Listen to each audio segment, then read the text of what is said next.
सुप्रभातं नमस्कारः। स्वागतम् अत्र संस्कृतव्याकरणपाठने भवतां सर्वेषाम्। अद्य वयं पाठे प्रश्ननिर्माणविधि पुनश्च उत्तरदानविधि, प्रश्न बनाना और उसका उत्तर कैसे लिखना है, इस बारे में बात करेंगे। सबसे पहले हमें यह ध्यान में होना चाहिए कि प्रश्न जिस विभक्ति का, जिस वचन का और जिस लिंग का होता है, उत्तर भी उसी विभक्ति, उसी वचन और उसी लिंग का होता है। प्रश्न जिस विभक्ति, जिस वचन, जिस लिंग का होगा, उत्तर भी उसी विभक्ति, उसी वचन और उसी लिंग का होगा। जैसे हमने पिछले उसमें रूप निर्माण में पढ़ा था, अह, औ, आह, पुल्लिंग में अकारांत में अह, औ, आह, रामः, रामौ, रामः। तो रामः, रामौ, रामाः के लिए जो प्रश्न बनेंगे, रामः एक वचन, रामौ द्विवचन, रामाः बहुवचन। तो जब प्रश्न बनाना होगा तो बनेंगे कह, कौ, के। कह का उत्तर प्रथमा विभक्ति के एक वचन में होगा, कौ प्रथमा विभक्ति द्विवचन, के प्रथमा विभक्ति बहुवचन। जैसे बालकाः खेलन्ति, बालकाः खेलन्ति, ऐसा कोई वाक्य है। अब इस वाक्य में बालक को आधार मान करके हमको प्रश्न बनाना है। तो बालकाः अह, औ, आह बहुवचन कहलाया और इसलिए प्रश्न जो बनेगा वह बनेगा के खेलन्ति। क्या होगा? के खेलन्ति। बालकौ धावतः, बालकौ धावतः वाक्य है।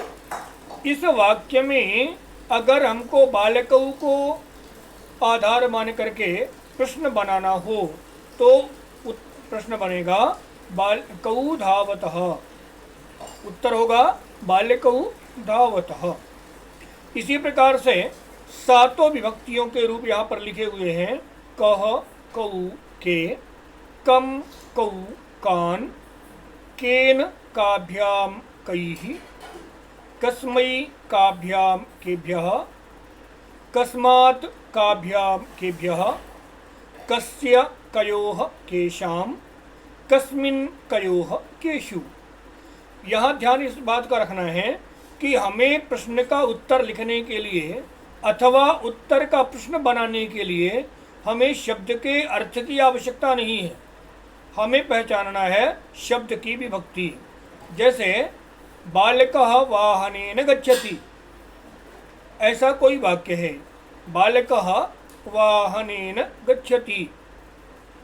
तो अगर हमको बालकः को आधार मान करके प्रश्न बनाना होगा तो हम कहेंगे कः गच्छति।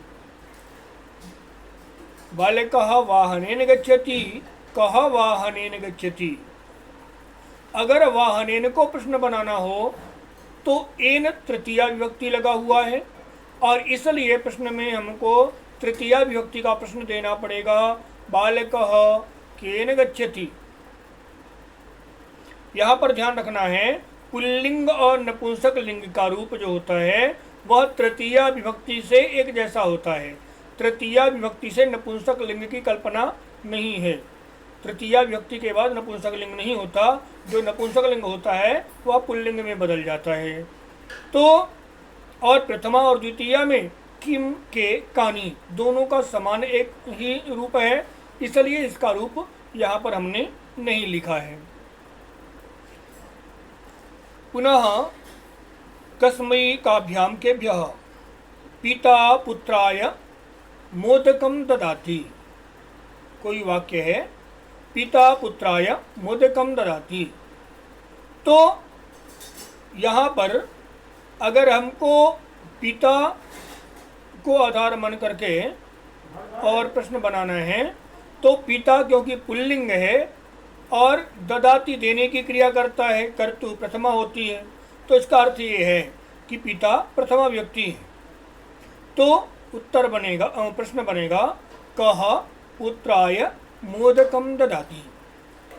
कः पुत्राय मोदकम ददाति। पुनः यदि पुत्राय को बना दिया जाए, पुत्राय को आधार ले लिया जाए, तो आय आभ्याम एभ्यः चतुर्थी व्यक्ति का रूप हो गया और इसलिए बनेगा पिता कस्मै मोदकम ददाति। पिता कस्मै मोदकम ददाति। यदि इसी प्रकार से हमें मोदकम को आधार मानना पड़े और फिर मोदकम को आधार मान करके और प्रश्न बनाना हो, तो बनेगा पिता कस्मै मोदकम ददाति। पिता पुत्राय किम ददाति। क्यों? क्योंकि किम मोदकम द्वितीय व्यक्ति का नपुंसकलिंग रूप है। मोदकम शब्द है, मोदकम तो किम के कानी, किम के कानी प्रथमा और द्वितीय में एक जैसे रूप चलते हैं और इसलिए पिता पुत्राय किम ददाति। तो यहाँ पर हमने पुल्लिंग का और स्त्रीलिंग का रूप लिखा हुआ है। यदि हमें इसके लिए हमें पुल्लिंग और स्त्रीलिंग में दोनों के रूप थोड़ा सा याद रखने पड़ेंगे प्रश्न के। अब यहाँ इसी प्रकार से स्त्रीलिंग के रूप लिखे हुए हैं, का के काह, काम के काह, कया काभ्याम काभिः, कस्यै काभ्याम काभ्यः, कस्याः काभ्याम काभ्यः, कस्याः कयोः कासाम, कस्याम कयोः कासु। प्रथमा से लेकर के और सप्तमी तक की विभक्तियों के रूप प्रश्न के लिखे हुए हैं। तो बालिका गच्छति ऐसा कोई वाक्य है, बालिका को आधार मानना है और प्रश्न बनाना है, तो क्या बनेगा? का गच्छति। महिला पत्रिकाम पठति। प्रश्न महिला को आधार मान करके बनाना है, तो क्या बनेगा? का पत्रिकाम पठति।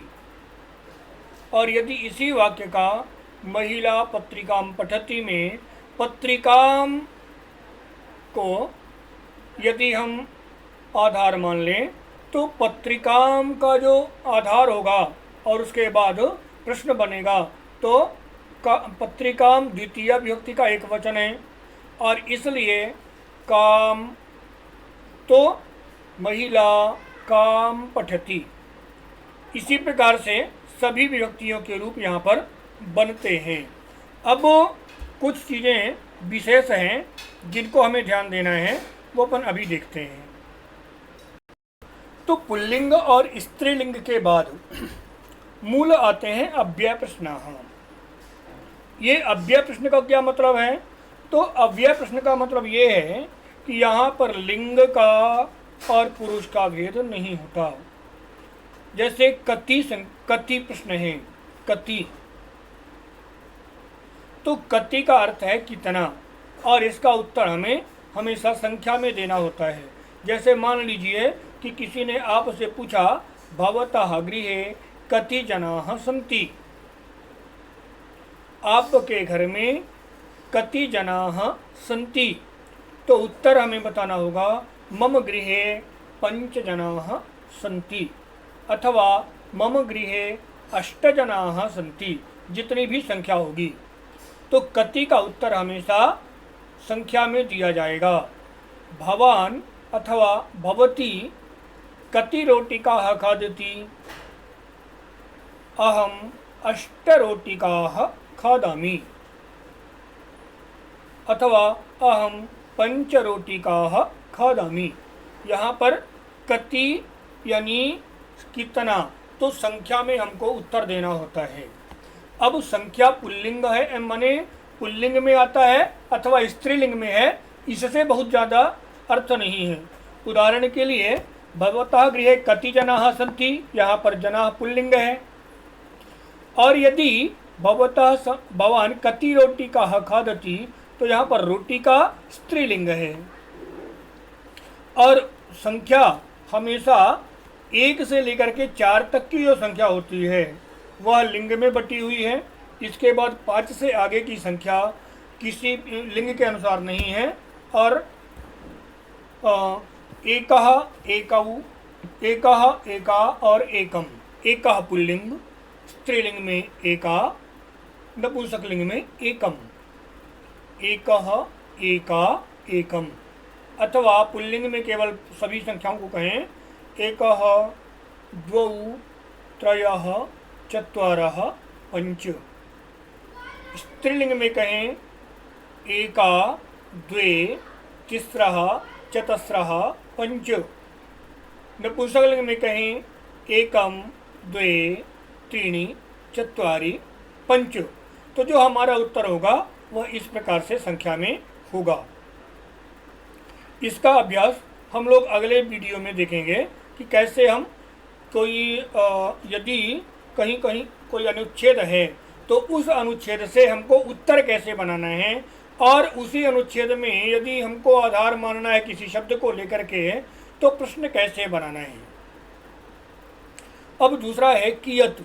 कियत भी कितना अर्थ देता है, लेकिन दोनों के अर्थ में अंतर है।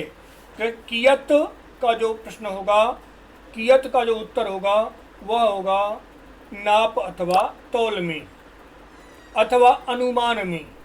जैसे भवान कियत भोजनम खादति, अहम अर्ध किलो परिमितम भोजनम खादामि। मैं, है ना, तो यहाँ पर मैं आधा किलो भोजन खाता हूँ। यहाँ किलो शब्द आ गया, न माने यहाँ पर तौल की बात आ गई, इसलिए जो प्रश्न बनेगा वह बनेगा कियत। समुद्रे बहुजलम अस्ति, समुद्र में बहुत पानी है। कितना पानी है नाप और तौल नहीं पता, फिर भी अनुमान जो लगाया जा रहा है, तो मैंने बताया था नाप तौल अथवा अनुमान। तो प्रश्न बनेगा कियत जलम अस्ति। समुद्रे बहुजलम अस्ति, प्रश्न समुद्रे कियत जलम अस्ति। यहाँ पर हम प्रश्न में यह नहीं कह सकते कि समुद्रे कति जलम अस्ति। इसी प्रकार कथम, कथम का अर्थ है कैसा। अब कथम का जो उत्तर होगा विशेषण में होगा। विशेषण में वह जो विशेषण होता है या तो आपका गुण बता सकता है या दोष बता सकता है, अथवा किसी का रंग बता सकता है। जैसे मैं कहता हूँ मम स्वास्थ्य सम्यक अस्ति, मेरा स्वास्थ्य ठीक है। अब इसी को प्रश्न बनाना है सम्यक को लेकर के, तो सम्यक स्वास्थ्य का विशेषण है और इसलिए प्रश्न बनेगा मम स्वास्थ्यम कथम अस्ति। मम गृहे पीतवर्णम पुस्तकम अस्ति, मेरे घर में पीले रंग की पुस्तक है।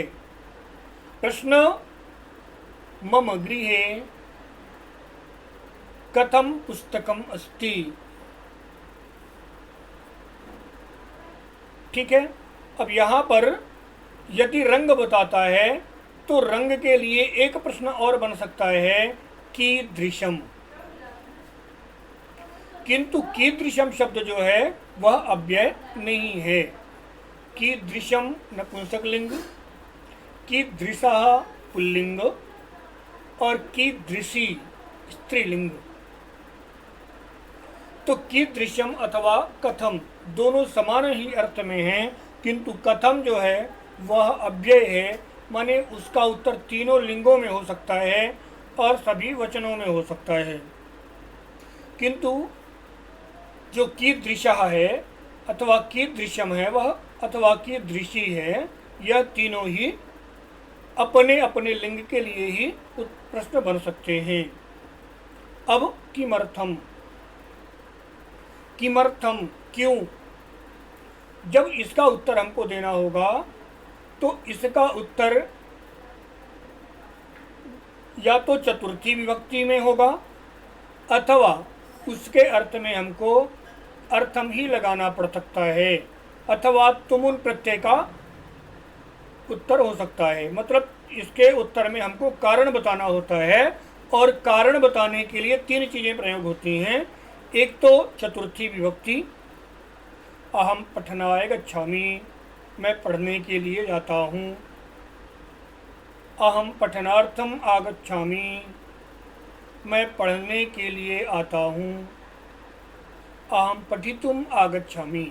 तो तीन विकल्प हैं हमारे पास, या तो चतुर्थी विभक्ति लगा दें अथवा अर्थम ही लगा दें अथवा तुमुन प्रत्यय लगा दें। तो अहम किमर्थम विद्यालयम गच्छामि, इसके उत्तर तीन प्रकार से दिए जा सकते हैं। अहम पठनार्थम विद्यालयम गच्छामि एक, अहम पठनाय विद्यालयम गच्छामि द्वि, अथवा दूसरा अहम पठितुम विद्यालयम गच्छामि, ये तीसरा। तो कदा, कदा अर्थात कब, यहाँ पर ध्यान रखना है कि जो इसका उत्तर होगा वह सप्तमी विभक्ति में और समय बताएगा। कदा का जो उत्तर होगा वह हमेशा समय बताता है। जैसे अहम पंचवादने जागरणम करोमि, प्रश्न क्या बनेगा, अहम कदा जागरणम करोमि। उत्तर है अहम पंचवादने जागरणम करोमि, तो प्रश्न क्या बनेगा, अहम कदा जागरणम करोमि। भवती अथवा भवान, आप कदा अल्पाहारम करोति। उत्तर बनेगा अहम प्रातः काले अल्पाहारम करोमि। अगर पूछता है आप कब सोते हैं, भवान कदा शयनम करोति, तो उत्तर बनेगा अहम रात्रि काले शयनम करोमि। तो यहाँ पर समय बताना है। अगर कदा का प्रश्न है तो हमेशा समय बताया जाएगा और समय के साथ में सप्तमी विभक्ति का प्रयोग किया जाएगा। अब अगला प्रश्न है कुत्र। कुत्र मतलब कहाँ। इसका जो उत्तर दिया जाएगा वह स्थान सूचक होगा और या तो द्वितीया विभक्ति में होगा और या फिर सप्तमी विभक्ति में होगा। कुत्र प्रश्न जो है इसका उत्तर या तो द्वितीया विभक्ति में होगा और या फिर सप्तमी विभक्ति में होगा, किंतु स्थान बताएगा। अब ध्यान में रखना चाहिए कि द्वितीया विभक्ति में कम कऊ कान भी प्रश्न बनता है ना, किंतु कम अथवा काम के काह भी प्रश्न बनता है स्त्रीलिंग में। किम के कानी भी प्रश्न बनता है नपुंसक लिंग में। किंतु ध्यान ये रखना है कि यदि स्थान बताया है तो स्थान बताने के साथ में निवास करने के अर्थ में अथवा जाने के अर्थ में कोई क्रिया प्रयोग हुई है तो वहाँ पर जो प्रश्न बनेगा वह कुत्र बनेगा। किम अथवा कम अथवा काम नहीं बनेंगे। जैसे अहम रीवाम गच्छामि, मैं रीवा जाता हूँ। अहम रीवाम गच्छामि, यहाँ जो प्रश्न बनाएंगे रीवा को आधार मान करके, तो यहाँ पर केवल हम अहम किम गच्छामि नहीं कह सकते, अहम कम गच्छामि भी नहीं होगा। अथवा अहम काम गच्छामि भी नहीं होगा।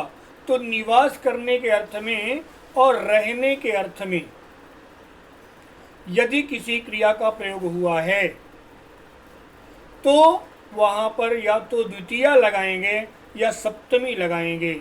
अब यहाँ द्वितीया कहाँ लगाना है, सप्तमी कहाँ लगाना है? तो यदि जाने के अर्थ की बात आई है तो द्वितीया लगेगी, और यदि पहले से निवास के अर्थ में आई है या पहले से लोकेशन बताने के अर्थ में आई है तो फिर हमें सप्तमी लगाना होगा। उदाहरण के लिए पुस्तकम उत्पीठिकायाम अस्ति, पुस्तक टेबल में है। अब यहाँ पर टेबल लोकेशन बता रहा है और इसलिए जो प्रश्न बनेगा वह पुस्तकम कुत्र अस्ति, ऐसा प्रश्न बनेगा। पुस्तकम कस्याम अस्ति नहीं कहेंगे, यद्यपि कह सकते हैं पर फिर भी कुत्र अस्ति ही ज़्यादा सही कहलाएगा। अब इसी प्रकार से माता गृहं गच्छति, माता गृहं गच्छति, तो जब माता गृहं गच्छति आ गया, क्योंकि क्रिया में गम धातु प्रयोग है, जाने के अर्थ में है, और इसलिए जो प्रश्न बनेगा माता कुत्र गच्छति, माता किम गच्छति प्रश्न नहीं होगा। अब इसी प्रकार से कुतः, कुतः मतलब कहाँ से, कुतः कहाँ से, जो उत्तर होगा वह पंचमी विभक्ति में होगा और स्थान बताएगा। स्थान का मतलब पूर्व लोकेशन, पहले की लोकेशन। मैं कटनी से आता हूँ, अहम कटनीतः आगच्छामि, अहम कटनीतः आगच्छामि। ठीक है। इसी प्रकार से भवान कुतः आगच्छति, आप कहाँ से आते हैं।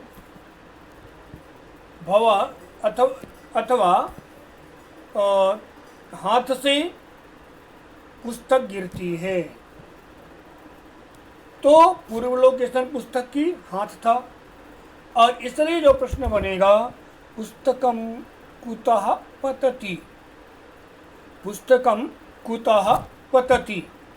अभी हम इसको और उदाहरण से जब कभी मने अनुच्छेद के साथ में समझेंगे, तब तक के लिए इसका अभ्यास हमें एक दिन में करना है, यद्यपि अधिक कठिन नहीं है,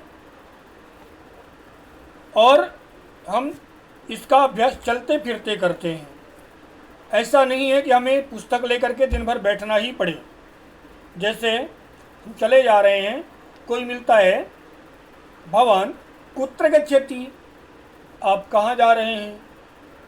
भवान कुतः आगतवान, आप कहाँ से आते हैं, कहाँ से आए हैं। भवता स्वास्थ्यम कथम अस्ति, आपका स्वास्थ्य कैसा है। भवतः गृहे कति जनाः सन्ति, भवान कियत् पठति अथवा भवान कियत् अध्ययनं करोति। भवान किमर्थं भ्रमणं करोति यद्यपि लॉकडाउन अस्ति। भवान किमर्थं भ्रमणं करोति। भवान कदा गृहं गच्छति अथवा भवान कदा भ्रमणं करोति अथवा भवान कदा पूजां करोति। इस प्रकार से हम कई प्रश्न सामने वाले से कर सकते हैं, और इसके लिए हमें किताब लेकर के जाने की आवश्यकता नहीं है, घूमने की आवश्यकता नहीं है। हम सामान्यतः अपने घर में प्रयोग कर सकते हैं, किसी जानकार व्यक्ति से बात कर सकते हैं, अनजान व्यक्ति से भी बात कर सकते हैं, और उससे हम खुद बता सकते हैं, अपना उत्तर बता सकते हैं। मम गृहे 8 जनाः सन्ति, अहम 1 चषकं दुग्धं पीबामि। कियत् दुग्धं पीबामि, 1 चषकं दुग्धं पीबामि। मम पितुः स्वास्थ्यं सम्यक् अस्ति। मम पितुः स्वास्थ्यं सम्यक् अस्ति। अहं भोजनार्थं भोजनालयं गच्छामि। अहं रात्रिकाले शयनं करोमि। मम माता गृहे अस्ति। अथवा अहम् आपणं गच्छामि। अहं गृहात् आगतवान्। अथवा अहं गृहात् आगतवान्। अहं विद्यालयात् आगतवान्। अथवा अहं विद्यालयात् आगतवती। तो इस प्रकार से हम प्रश्न दूसरों से पूछ सकते हैं और उनका उत्तर स्वयं दे सकते हैं। इसके लिए किसी पुस्तक की आवश्यकता नहीं है। किंतु यदि इतना आ गया तो हम पुस्तक से कैसे प्रश्न के उत्तर लिखना है और कैसे हमें उत्तर के प्रश्न बनाना है यह सरल हो जाएगा। इसे हम आगे अभ्यास में और समझेंगे अनुच्छेद के साथ में। तब तक इतना ही पढ़ें। धन्यवाद। नमस्कार।